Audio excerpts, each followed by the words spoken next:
Right, disclaimer. Under Title 17 U.S.C. Section 107, allowance is made for fair use for purposes such as criticism, comment, news reporting, teaching, scholarship, and research. Fair use is permitted by copyright statute that might otherwise be infringing nonprofit, educational, or personal use, tips the balance in favor of fair use. Social Control in Scientology by Bob Penny. But I thought you cared about your children. The salesman gets the prospect saying yes. Once the prospect establishes a pattern of agreeing, he is divested of his objections in small increments, each not unacceptable in itself, until finally he must either accept the close or awkwardly contradict what he apparently agreed to before. If the prospect still resists, the salesman then can accuse him of betrayal, of leading him on, of wasting his time, and attempt to shame the prospect into the close. But I thought you cared about your children. The salesman gets agreement on a sufficient number of apparently innocuous points to covertly define the terms of the discussion, the rules of the game, the agenda, in a manner that permits only one outcome. Scientology asserts a distinction between the spiritual being that is really you, good, and your case, which is composite of all sources of irrational conduct, bad, and that only Scientology can know which is which and free the spiritual being from its case. Suppose for the moment that you really want to better yourself and others, that you have gone along with this thus far.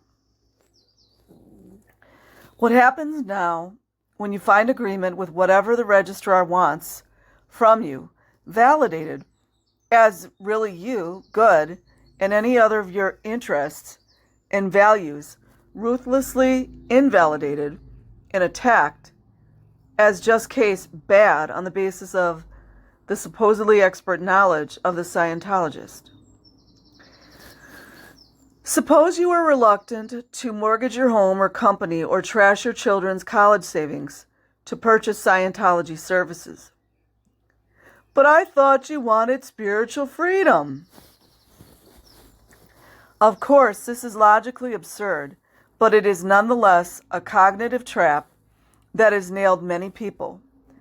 Any sale results in the person getting on course, being connected up, his body in the shop, exposed to group influence. Look only where I tell you to look.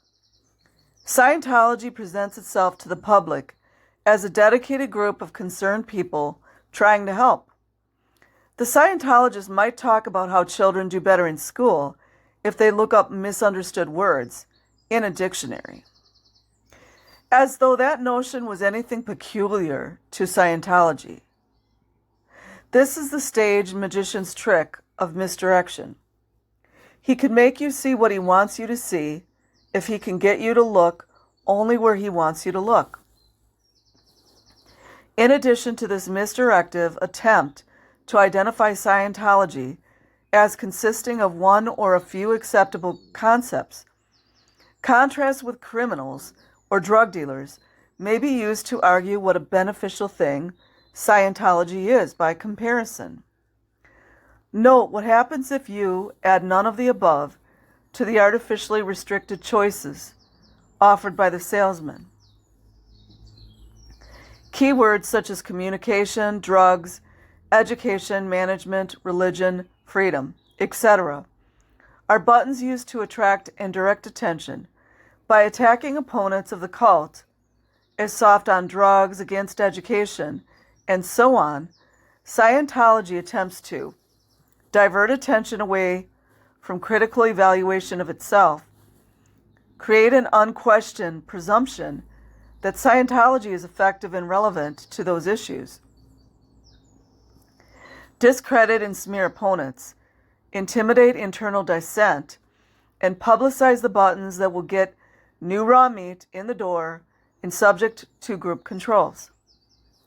Once one responds to a button, the first introduction to Scientology, such as a Dianetics lecture or communications course, is generally pleasant, sociable, non-threatening, and in some way useful or seemingly so. The perspective jolt of new viewpoints may be exciting and somewhat liberating in itself. This is the love bombing part. The staff group's morale is high and contagious, somewhat like that of a theater company whose members similarly share the task of presenting a special reality to the straight world. It is easy to say yes and go along with what is happening. All network marketing companies do that, by the way. You guys probably know. This is salesmanship of membership, not of the ostensible purpose or activity, but of belonging to a group. Scientology's agenda begins with the fact of membership, a matter handled as routine upon starting any activity with the group. The person who came in for the communications course suddenly becomes a member of something. He has joined something. He has, by whatever means and however naively, been persuaded to accept a new label and role with consequences as yet unforeseen.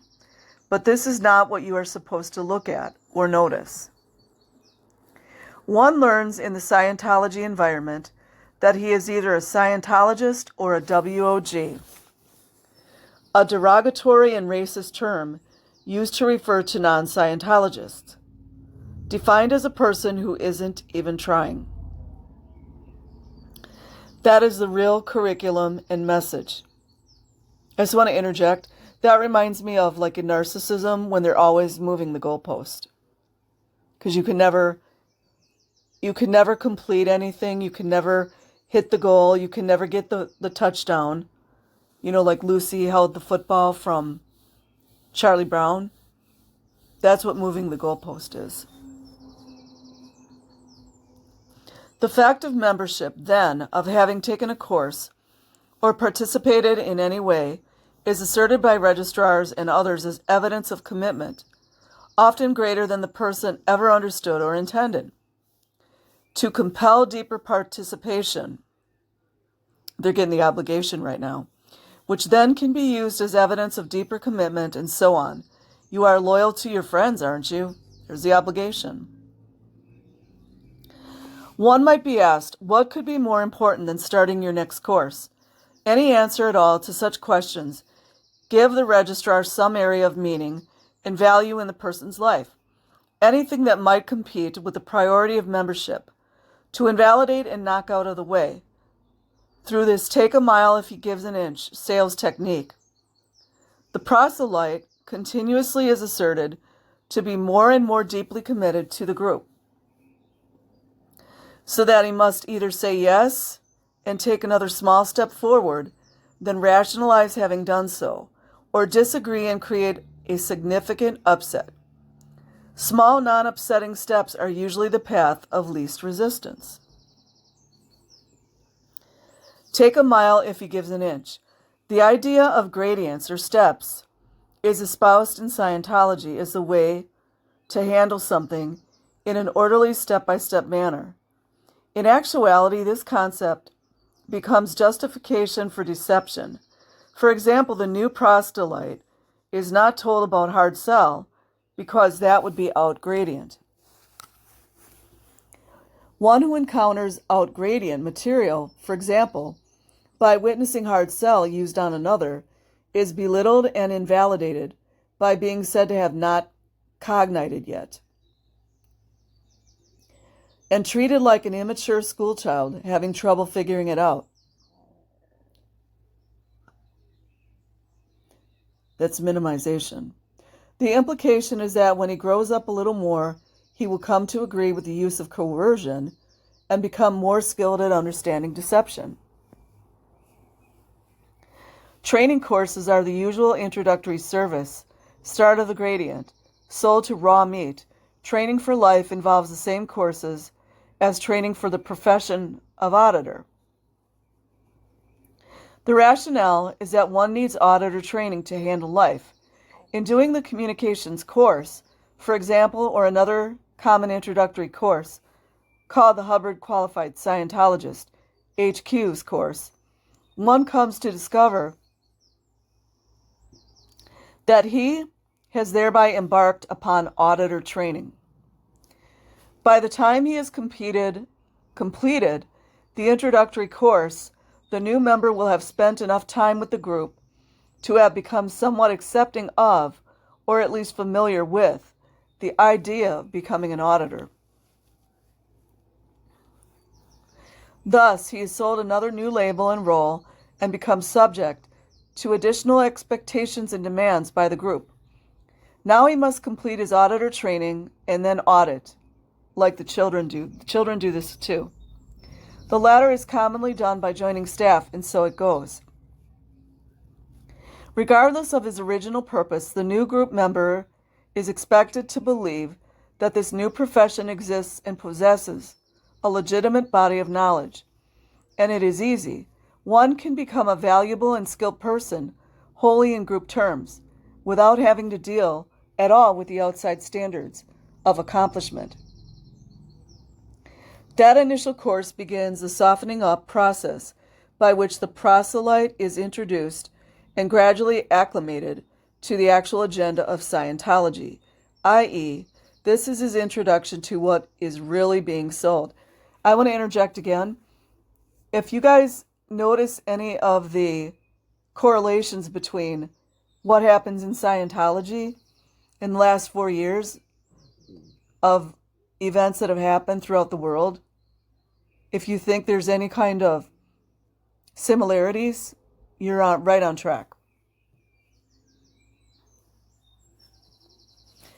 The first pages of all Scientology courses are a policy letter called Keeping Scientology Working, from which I quote,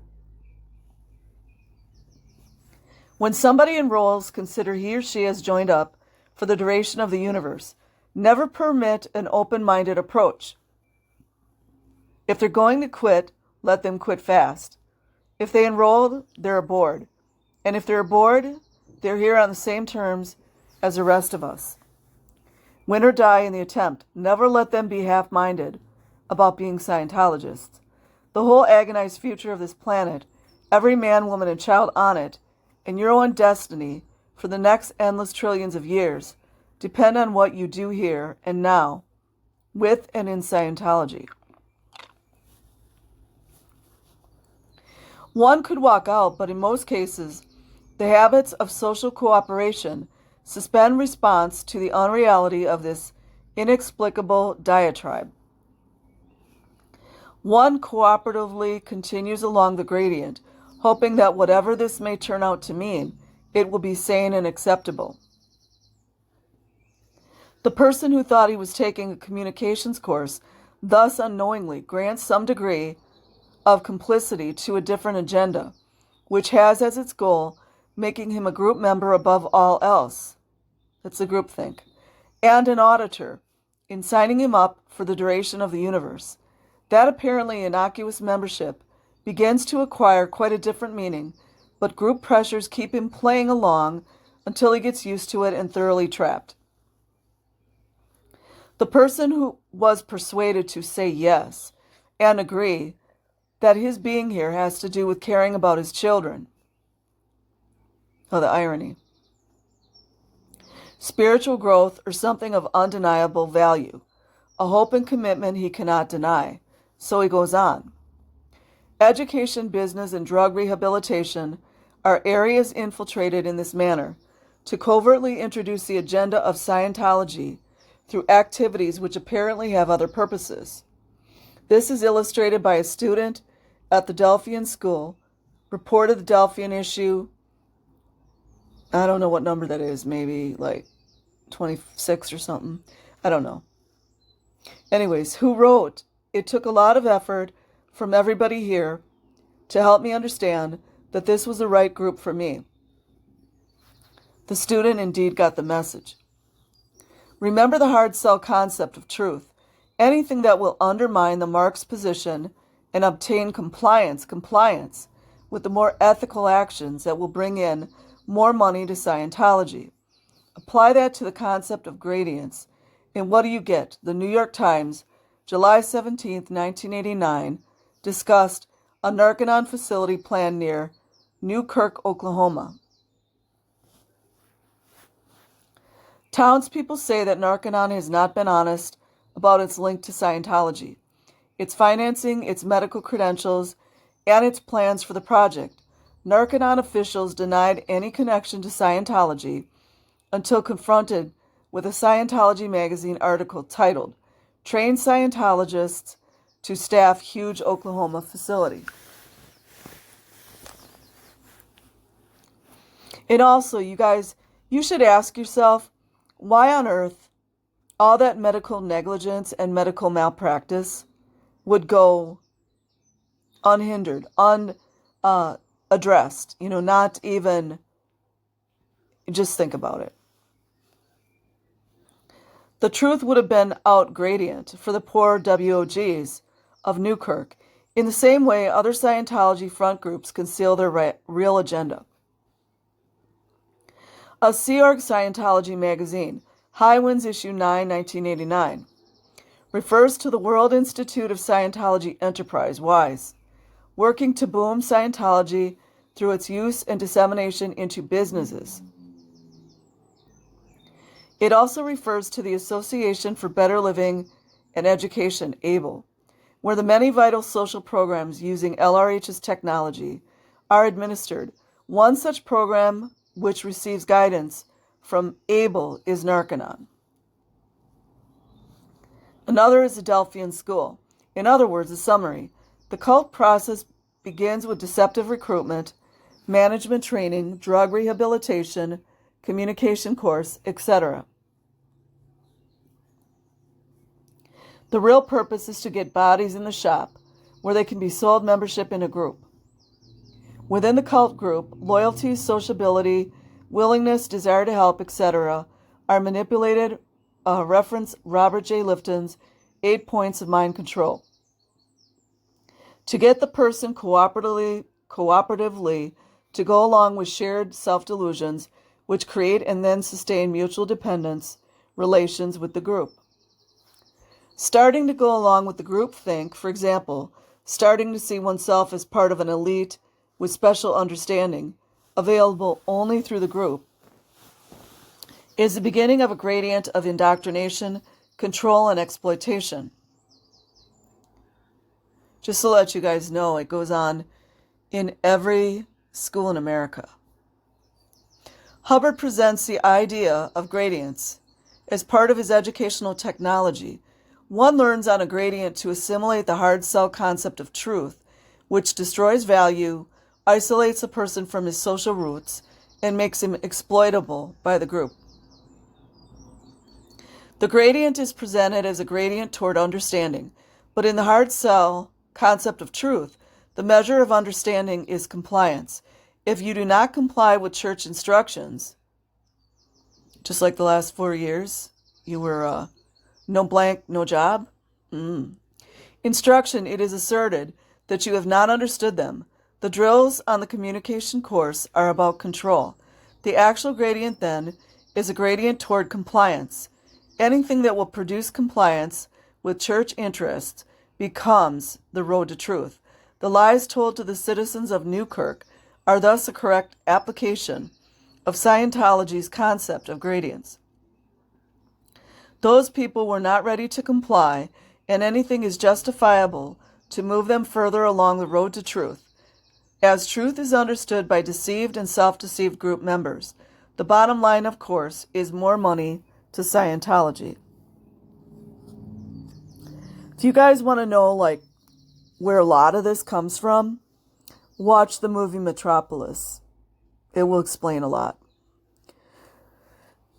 So that's it, you guys. I will put a link in the description box. Like and subscribe if you choose.